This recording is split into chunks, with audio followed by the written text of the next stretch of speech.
travaille sur la sclérose latérale amyotrophique, qui est une maladie neurodégénérative incurable.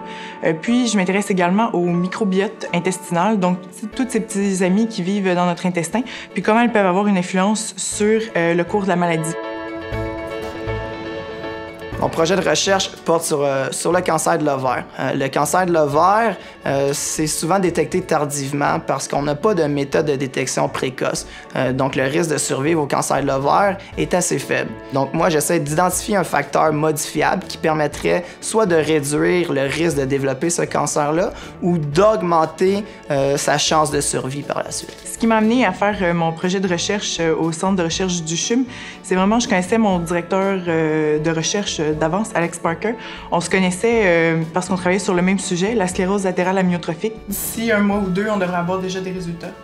Puis lui, il travaille avec un modèle très particulier, un tout petit ver, le C. elegans.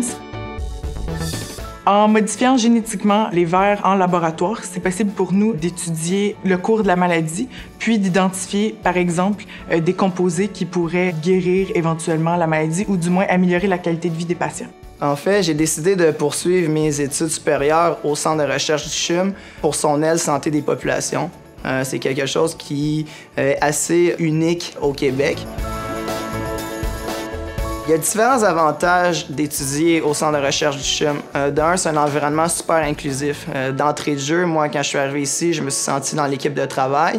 Puis ça, c'est très agréable, c'est très stimulant. C'est vraiment la possibilité de faire des collaborations au sein d'une même équipe, mais vraiment avec d'autres équipes, donc pour vraiment faire des projets multidisciplinaires. En fait, c'est une institution de renom.